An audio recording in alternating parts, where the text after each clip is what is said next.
Hello, everyone, and welcome to Media Philosophy, where we're exploring the deeper side of motion capture with Professor Van den Bogert. Professor Bogert, welcome. Thank you.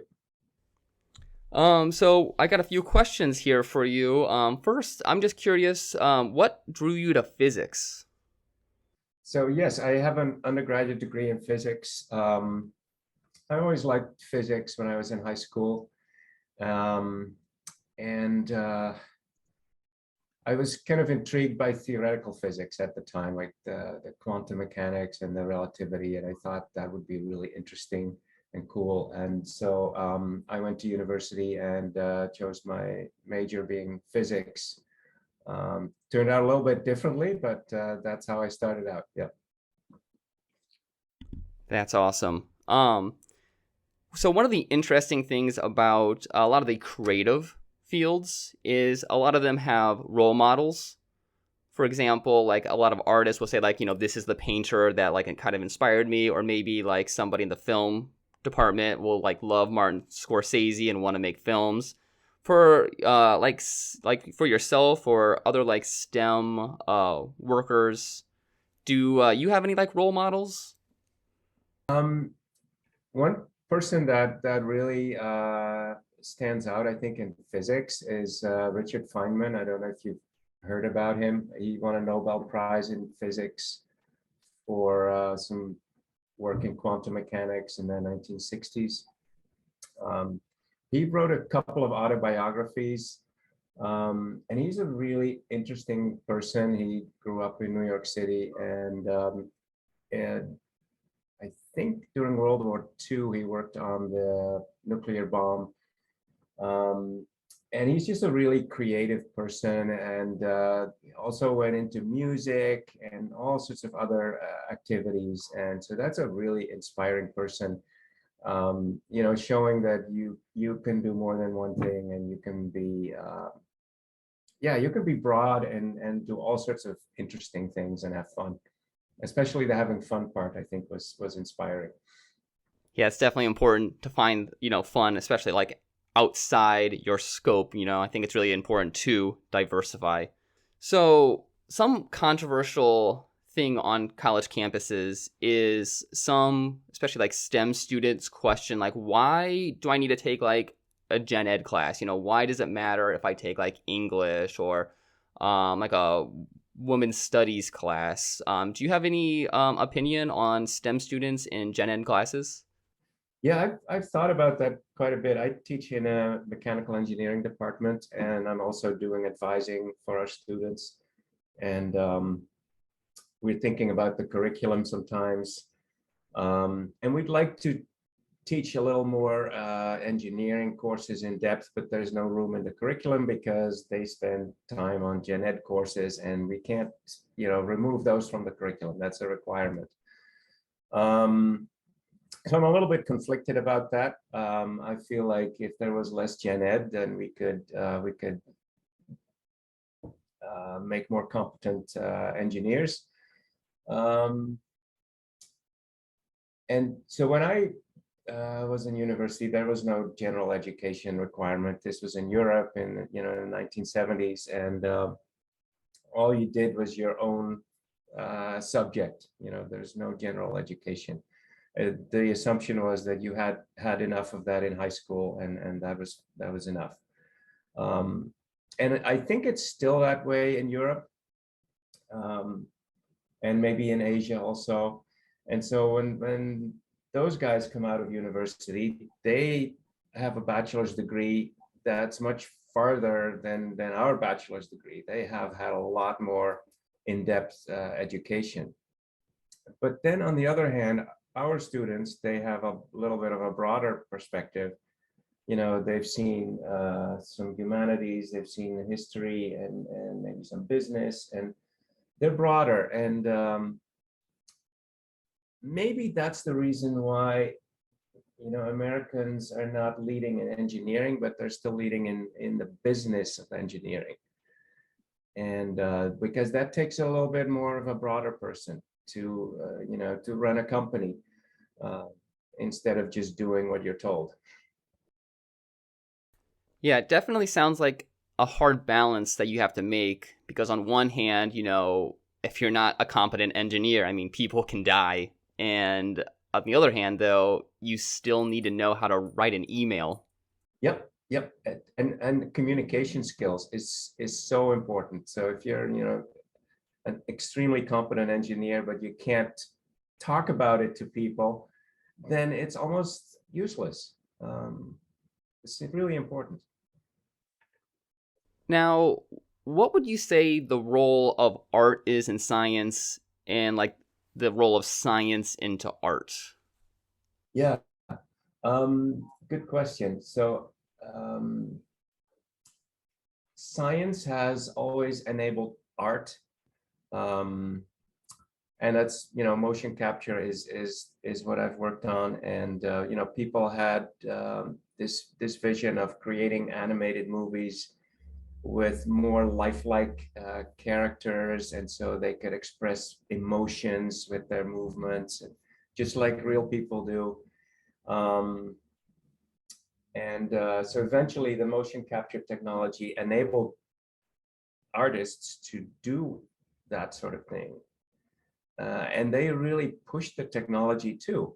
They said, this isn't good enough because it's not believable. If your hands and your feet are not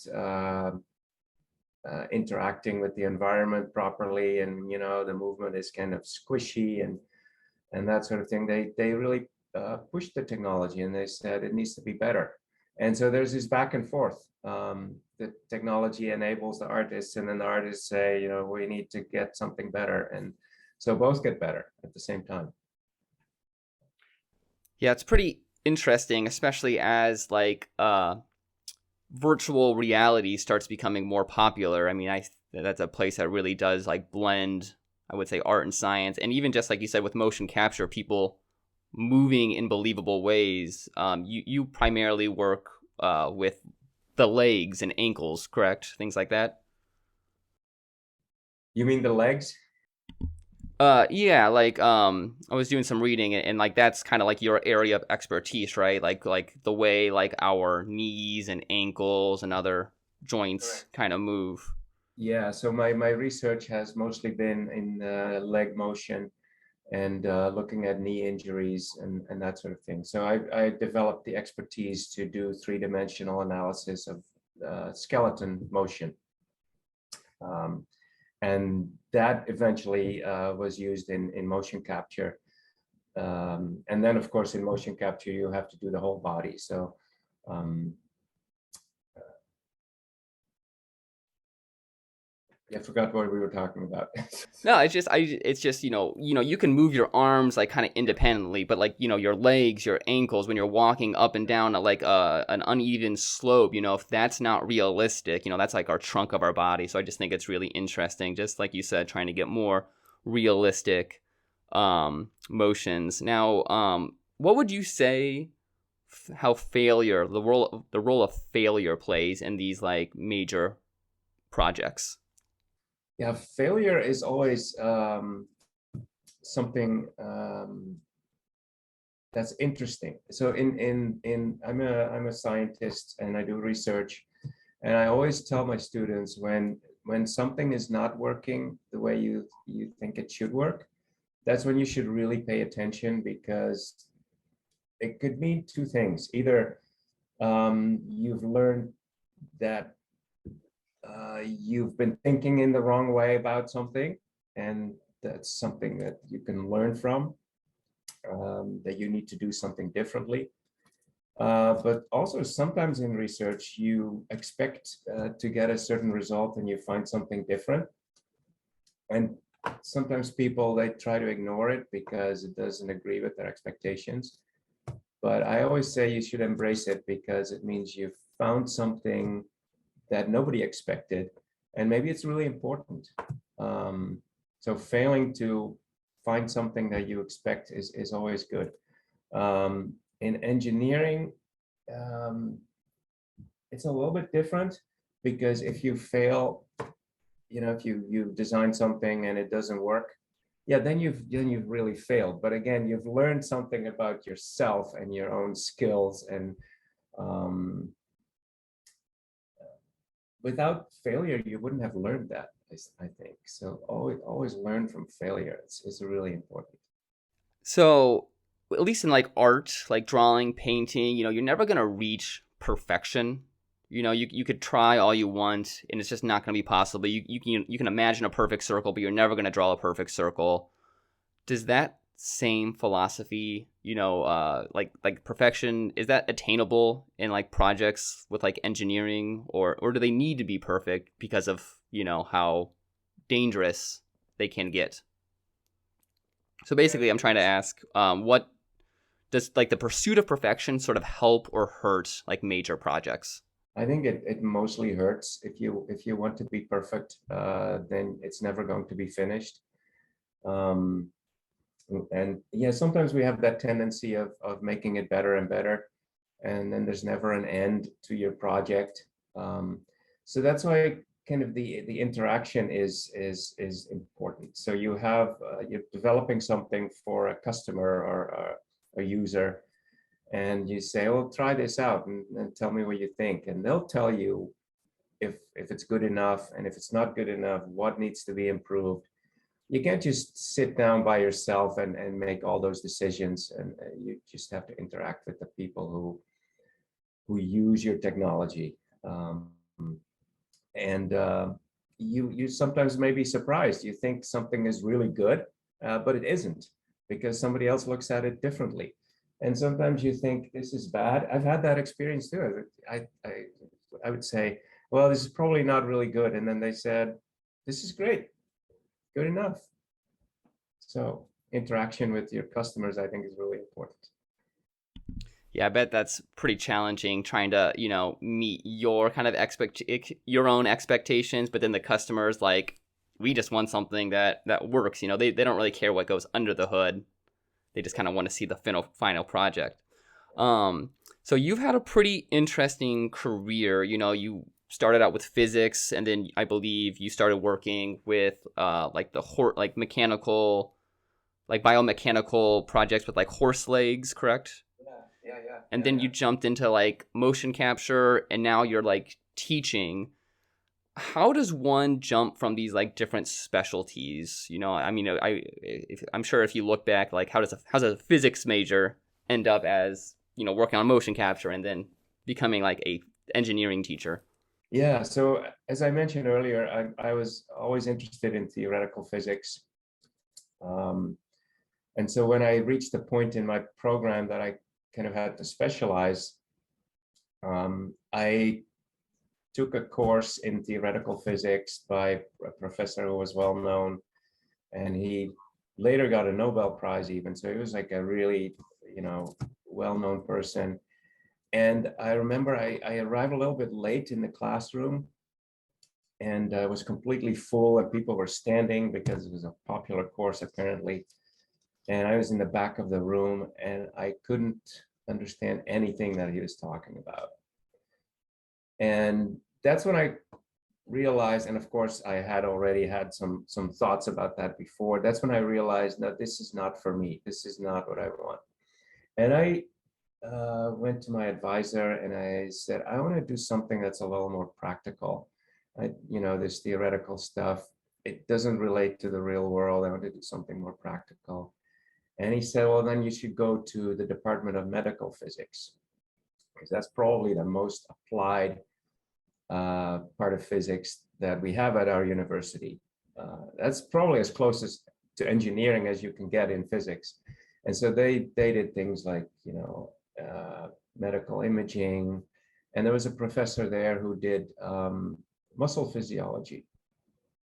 Uh, so he was a physicist and a physiologist, and he said, yeah, I have a project for you. There is a group that is studying horses, and they're developing this motion capture system, and they need someone who can help with that. So I did that as a final project for my master's, and I really got hooked on the biomechanics of motion, and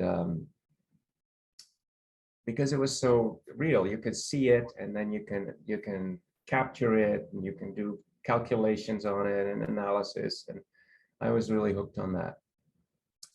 So that's how I got into that field.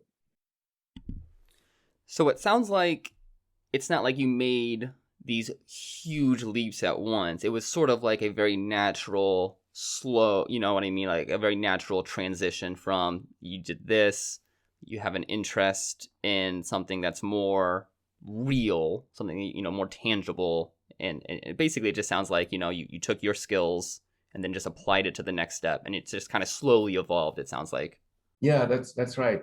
Because when I was interested in theoretical physics, I took a lot of math courses and I got comfortable with doing all the math. And then I was able to apply it to something that was more interesting to me.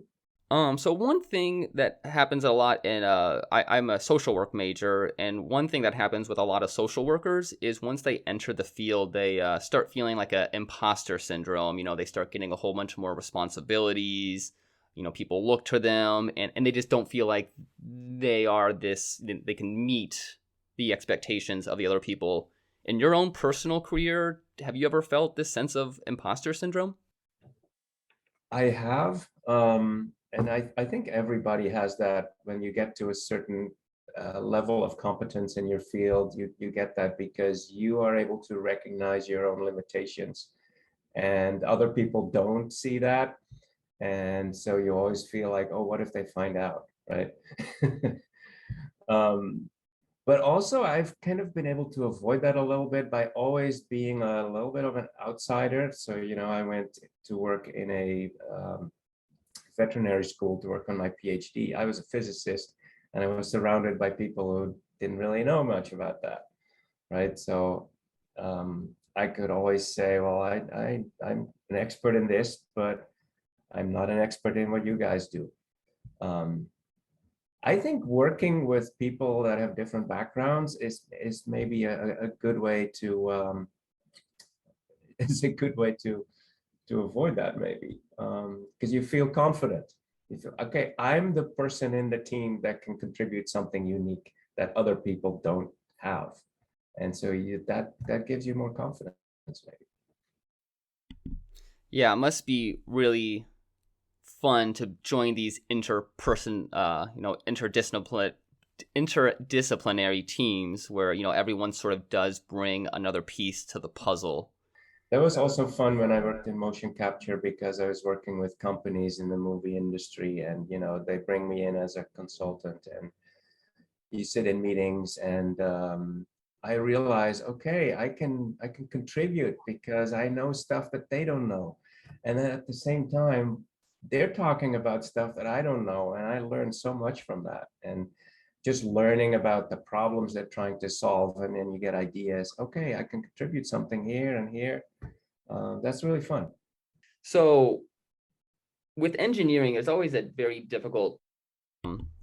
Sorry about that. So with engineering, there's always like a very difficult ethical line. I'm sure that a lot of people have to walk. How can like budding STEM majors or engineers make the best like professional decisions for them, financially, compensation, whatever, but also, make like work on ethical projects. We're all learning about how Instagram and like Facebook have used their algorithm to actually like harm teenage girls. Now they're going into like this whole meta thing, Facebook meta stuff. How can like a STEM major balance, their, making a living, but still pursuing like ethical projects? Yeah, great question. So our engineering majors at Cleveland State University, they all have to take a course called engineering ethics. It's taught by the philosophy department. So they should all have a good understanding of the ethical issues in engineering. Um, and yeah, when I talk to students, I often point them to like current events that are related to ethics in engineering. Like right now, we have the trial of Elizabeth Holmes, and all the and that's when there's a lot of money at stake in companies, then ethics sometimes gets compromised, and the main thing that I try to instill in students is that you have to be honest about what you do. And it's hard sometimes because there's a lot of pressure to present your work in the most favorable light, and there's a lot of room for, you know, making it look better than it really is. But ultimately, you're cheating yourself, because then you go on a path where you think that that's the way to be successful, and it really isn't. You should put your energy in making sure that your work is good, instead of making mediocre work look good. You know, instilling honesty, I think, is the main thing. And yes, in business, there's often a lot of pressure, um, but you also have freedom. You have freedom to make those decisions for yourself. And in the long run, I think you're going to be much better off if you're honest, because otherwise you're fooling yourself, and you're not going to reach your potential if you're fooling yourself. It also must be challenging because you can't really say how the world's gonna perceive your work. While some people might see things like motion capture as like this new beautiful technology, some people might look at, that it's kind of like killing some, practical effects things that, movies rely on it too heavily. Or just, look at Jar Jar Binks when he first came out with like Star Wars. So it's just, I'm sure it can be tough because you never really know what's going to happen 10 years down the line. There was a lot of controversy on motion capture in the beginning, because people felt, people in the animation industry, they had developed this whole artistry of creating motion from scratch. So originally it was with drawings, of course, and the Disney people perfected that to how you could express emotions and that sort of thing with animation. And then people started doing it on the computer and just, posing your figures on the computer, and they got really good at that. And then the motion capture came, and they said that's cheating, because we have this whole field of art that's so well developed, and now you're just going to just capture motion from real people, and our whole field of art is going to get lost. There's a big controversy, and people were afraid of losing their jobs, and that sort of thing too. There's a big controversy, but then I think people got more comfortable with the technology, and they realized that they could then use their expertise in different ways, and be artistic with it in different ways. And yeah, that was quite controversial in the beginning. Like when we were receiving the Technical Achievement Award from the Academy of Motion Picture, when the award was announced, people were actually booing in the audience because there were a lot of special effects people that are at the same event, and they really felt threatened by this. That must have been a hard time because, you're really excited about, being there and, but then at the same time to get that kind of reception, I'm sure that was kind of like just a weird day. Yeah, that was, we were aware of that, of course, from the industry. But at the same time, there was a lot of demand for what we were doing. And I think in the long run, that turned out to be the right way to do it. Now, this is probably going to be the hardest question I'm going to ask you, so no real pressure. But do you have any advice for any budding engineers or just STEM majors in general? So, yeah, we've talked about this before. So I've kind of changed directions in my career a lot, and I think it's really important to realize that you should never be afraid of that. If you're well educated, you're competent in what you do. Yeah, don't be afraid to leave a job if you're bored with it, and try something new. Um, what's the worst that can happen? That you have to that you fail and you learn something. That's the worst that can happen. You're never going to be without a job if you have a good education and you have skills. You have enough skills, you have confidence, that you can contribute somewhere. And if you've experienced that a couple of times, then you don't have to be afraid of anything anymore. Professor Van den Bogert, thank you so much for joining us today. You're welcome. It was a pleasure.